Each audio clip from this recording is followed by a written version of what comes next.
Hello students, good morning to all of you, class 12th chemistry. So in the last lecture we have discussed some numericals. Now we are proceeding with our next topic, that is Nernst equation. So सबसे पहले आप लोगों को पता होना चाहिए कि नर्नेस्ट equation होती क्या है। देखिए बच्चे, ये एक इक्वेशन होती है जो यूज की जाती है किसी सेल के ईएमएफ को कैलकुलेट करने के लिए, ठीक है, at condition other than the standard condition. अब आप लोगों को ये पता होना चाहिए कि स्टैंडर्ड कंडीशंस क्या होती है।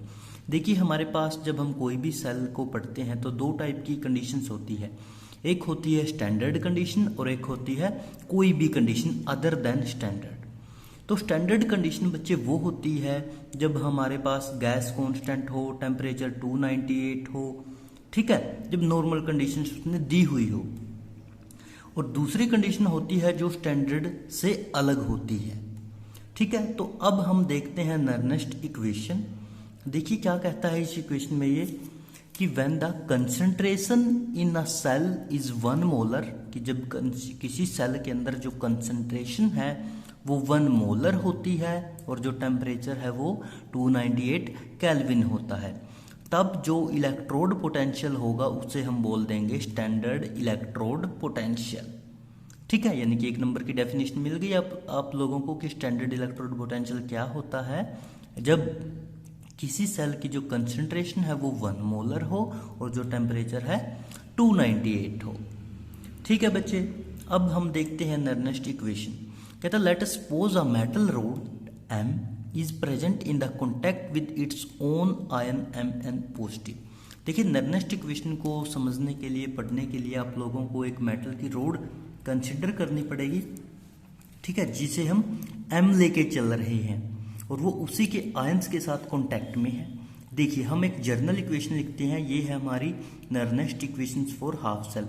एक चीज और, जो नर्नेस्ट इक्वेशन होती है वो हमेशा हम हाफ सेल के लिए लेके चलते हैं, और हाफ सेल भी कौन सा, रिडक्शन वाला, ठीक है, यानी कि रिडक्शन वाली रिएक्शन को कंसिडर करते हैं। देखिए कैसे, लाइक हमने कोई मेटल ले ली एम हमने कंसिडर कर ली, कोई हमारी मेटल्स है, ऊपर लिख रखा है इसमें Mn पॉजिटिव। अब ये N पॉजिटिव का मतलब है इसके पास N इलेक्ट्रॉन्स की क्या है, कमी, और उस दौरान ये किस फेज में है बच्चे, एक्वस फेज में, ठीक है। फिर इसको क्या कर दिया, N इलेक्ट्रॉन्स मिल गए, प्लस हो रही है यानी कि एडिशन हो गई किस चीज की, N इलेक्ट्रॉन्स की। अब ये N का मतलब यहाँ पे क्या है, जितने इलेक्ट्रॉन्स की यहाँ पे क्या थी, कमी थी, यानी कि ये उतने इलेक्ट्रॉन्स को गेन करके एक्वस जो मेटल थी ये कन्वर्ट हो गई किस चीज के अंदर, M सॉलिड के अंदर। M सॉलिड का मतलब है यहाँ पे जो मेटल्स है अब वो सॉलिड फेज में आ गई, ठीक है। दूसरी चीज हमेशा ध्यान में रखनी है, जब कोई चीज सॉलिड फेज में है तो उसकी जो कंसंट्रेशन होती है वो हमेशा हम लोग 1 लेके चलते हैं, ठीक है। हमेशा ध्यान रखना है सॉलिड की जो कंसंट्रेशन होगी वो 1 कंसिडर करके चलेंगे। दूसरा Mn पॉजिटिव का मतलब वो एक्वस में थी, जब उसको N इलेक्ट्रॉन्स मिल गए तो वो कन्वर्ट होगी सॉलिड में। अब देखिए बच्चे नर्नेस्ट इक्वेशन कैसे लिखते हैं, इसको लिखेंगे हम कि Mn पॉजिटिव स्लैश M। इसका क्या मतलब है कि Mn पॉजिटिव स्लैश M कहता किसके इक्वल है, E नोड, ऊपर ये जीरो लगा रखे जिसे हम नोड बोलते हैं, कहता E naught Mn positive slash M minus RT by NF लॉन M ओवर Mn पॉजिटिव, दोनों ही स्क्वायर ब्रैकेट के अंदर बंद है। अगर आप ये दोनों लिखना चाहो तब भी ठीक है, या फिर मैंने और डाल के लिखा है यहाँ पे Q होता है क्वेश्चन, आप लोग Q का भी यूज कर सकते हो, ठीक है। अब देखना है हमें ये चीजें है क्या क्या। सबसे पहले हम बात करते हैं इसकी, यहां से कि Mn पॉजिटिव ओवर में M, इसका मतलब होता है बच्चे reduction potential of A electrode eight any condition. देखिए इन दोनों में सिर्फ एक ही डिफरेंस है कि यहाँ पे ये नोट लगा हुआ है ऊपर की तरफ यानी कि जीरो सी, और यहाँ पे कुछ नहीं। तो जो ये है हमारा रिडक्शन पोटेंशियल इलेक्ट्रोड का एट एनी कंडीशन के ऊपर, और जो यहाँ पे नोड लगा हुआ है ये है हमारा reduction potential of electrode at STP. STP का मतलब अभी बताया था, जो स्टैंडर्ड टेम्परेचर और प्रेशर की जो कंडीशन थी। क्लियर? जब स्टैंडर्ड कंडीशंस होगी तब हम नोड यूज करेंगे, जब अदर देन स्टैंडर्ड कंडीशन होगी तब नॉर्मल यूज करेंगे। आगे है माइनस आर टी। माइनस तो माइनस ही है इसका, तो क्या है आर। आर का मतलब होता है बच्चे गैस कांस्टेंट। गैस कांस्टेंट होता है आर, जिसकी वैल्यू होती है 8.314 जूल पर केल्विन पर मोल। क्लियर? उसके बाद आता है टी। टी होता है हमारा टेम्परेचर, जिसे हम लेके चलते हैं केल्विन में। लाइक रूम टेम्परेचर 25 है, यानी कि 298 केल्विन। उसके बाद आता है एन। अब एन को समझने के लिए आप लोगों को फिर रिएक्शन देखनी पड़ेगी। अब एन यहाँ पे क्या था? एन था यहाँ पे जितने इसने नंबर ऑफ इलेक्ट्रॉन एक्वस वाली मेटल ने गेन किए थे, और वो कन्वर्ट हुई थी सॉलिड फेज में। तो एन है यहाँ पे नंबर ऑफ इलेक्ट्रॉन गेन्ड, ठीक है, जितने इसने गेन किए मेटल एक्वस ने। उसके बाद है एफ। एफ का मतलब है फैराडे कांस्टेंट। आप लोगों को पता ही है फैराडे कांस्टेंट की वैल्यू कितनी होती है, 96500 कूलाम पर मोल। क्लियर? उसके बाद आता है एल एन। एल एन को हम लोन बोलते हैं, ये आगे बताऊंगा क्या होता है। आप एल एन को लोन बोलते हो, जिसे हम लिख देते हैं कि l n is equal to 2.303 of log. ठीक है, यानी कि इसकी जो वैल्यू है वो हम ऐसे लिख देते हैं कि 2.303 लॉग। उसके बाद आता है बच्चे क्यू, या क्यू बोल दो या ये बोल दो, पहले हम क्यू देख लेते हैं। क्यू होता है हमारा क्वोशेंट। ठीक है, क्वोशेंट का मतलब होता है यहाँ पे कि प्रोडक्ट की कंसंट्रेशन ओवर रिएक्टेंट की कंसंट्रेशन। प्रोडक्ट ओवर रिएक्टेंट, या आप ये लिखो या ये लिखो। अब यहाँ पे देखिए इसका क्या मतलब है।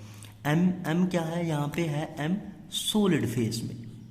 ठीक है, सॉलिड फेज का मतलब ये क्या है, और हमारा प्रोडक्ट, तो यानी कि प्रोडक्ट की कंसंट्रेशन जब वो सॉलिड फेज में है, डिवाइड किसके है वो एम एन पॉजिटिव। और एम एन पॉजिटिव क्या है, ये हमारा एक टाइप से स्टार्टिंग का रिएक्टेंट, यानी कि रिएक्टेंट की कंसंट्रेशन।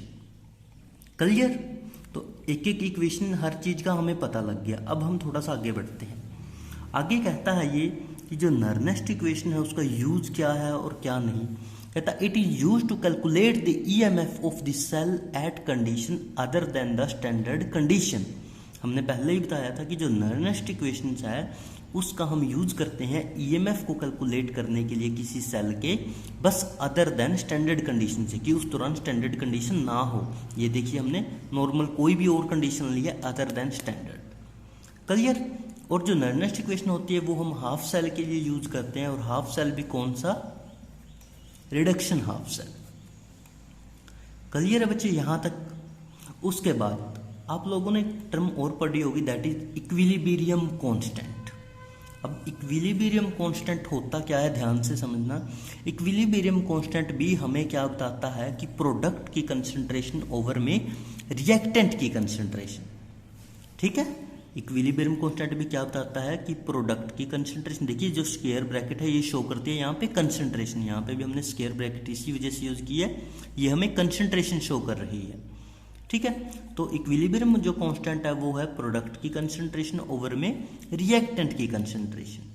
ठीक है, बट इक्विलिब्रियम कांस्टेंट होता कब है, जब हमारे पास रिएक्शन में क्या हो, इक्विलिब्रियम अटेन हो। लेकिन आप लोग ध्यान से देखिए इस रिएक्शन में इक्विलिब्रियम नहीं है, तो इस वजह से हम यहाँ पे इक्विलिब्रियम कांस्टेंट को नहीं यूज करते। ठीक है, तो हम यहाँ पे क्या यूज करते हैं, इसी वजह से क्यू को, जो क्या है क्वोशेंट, और जो हमें बताता है कि इनकी वैल्यू ये है। ठीक है, उसके बाद एल का भी आप लोगों को पता लग ही गया कि ये हमारा लॉग होता है। अब हम इस इक्वेशन को क्या करेंगे बच्चे, सोल्व आउट करेंगे, यानी कि इसको सिंपलेस्ट फॉर्म के अंदर लेके आएंगे। देखिए कैसे। अब देखिए जो हमारी नर्नेस्ट इक्वेशन थी हम इसको ही उठाएंगे। सबसे पहले क्या आएगा, ये हमारा reduction potential at any condition के ऊपर, तो ये लिखा हमने कि E M N positive over में एम। उसके बाद क्या आएगा, reduction potential at STP condition, तो ये लिखा हमने E not M N positive over में एम। ठीक है, उसके बाद यहाँ पे माइनस है तो यहाँ पे लगाएंगे माइनस। उसके बाद देखिए बच्चे क्या है हमारे पास आर। आर का हमने बताया था वैल्यू कितनी है 8.314, तो ये लिखी हमने आर की वैल्यू 8.314। उसके बाद क्या है टी का मतलब क्या था टेम्परेचर, और टेम्परेचर कितना है 298 केल्विन, तो ये लिखा हमने 298 केल्विन। क्लियर। उसके बाद क्या है हमारे पास एन, अभी तक हमने कोई रिएक्शन कंसिडर नहीं की है, सिर्फ एम एन लेके चले हैं, तो एन का मतलब क्या था नंबर ऑफ इलेक्ट्रॉन्स, तो एन को हम एन ही पुट करेंगे। उसके बाद क्या है बच्चे एफ का मतलब अभी बताया था फैराडे कांस्टेंट, जिसकी वैल्यू थी 96500। उसके बाद है एल एन यानी कि लॉन जिसकी वैल्यू क्या बताई थी कि 2.303 ऑफ लॉग, तो ये लिख दी हमने 2.303 लॉग। क्लियर। उसके बाद देखिए उसके बाद क्या आएगा एम एस यानी कि मेटल सॉलिड फॉर्म में, और नीचे एम एन पॉजिटिव। हमने अभी बताया था कि जब आपके पास मेटल सॉलिड फॉर्म में होती है यानी कि उसकी जो कंसंट्रेशन है सॉलिड फॉर्म में वो कितनी कंसिडर करते हैं 1, तो यहाँ पे क्या पुट कर दिया मैंने 1, और नीचे एम एन पॉजिटिव यानी कि एक्वस ऐसे का ऐसे। क्लियर। कोई डाउट हो यहाँ तक। उसके बाद कुछ नहीं, ये सेम रहेगा, ये भी सेम रहेगा, माइनस सेम रहेगा, ये जो सारा सोल्व आउट करके आएगा बच्चे ये आएगा हमारे पास 0.059 डिवाइड बाय एन यानी कि number of electrons log 1 by M N positive. तो इस इक्वेशन को अब आप लोग यूज करते हो एज अ नेक्स्ट इक्वेशन किसी भी एग्जाम्पल के लिए, ये आपकी सिंपलेस्ट फॉर्म आ गई। ठीक है, इसको थोड़ा सा और सिंपल करना है, तो देखिए अब क्या कर सकते हैं, जैसे ये हमारा 1 बाई एम एन पॉजिटिव है, बट मैं चाहता हूं कि ये एम एन पॉजिटिव यहाँ पे आए, तो क्या करना पड़ेगा सिंपल मैथमेटिकली कि ये सेम रहेगा, ये सेम रहेगा। अब इक्वेशन को अपोजिट कर रहे हैं तो साइन क्या हो जाएंगे चेंज, पहले क्या है यहाँ पे माइनस, अब आ जाएगा प्लस, और ये क्या बन जाएगी 0.059 बाई एन लॉग, और ये ऊपर आ गया तो एम एन पॉजिटिव। ये होती है आपकी next equation simplest form. Clear. ध्यान से देखिए एक एक चीज को समझिए। Thank you so much.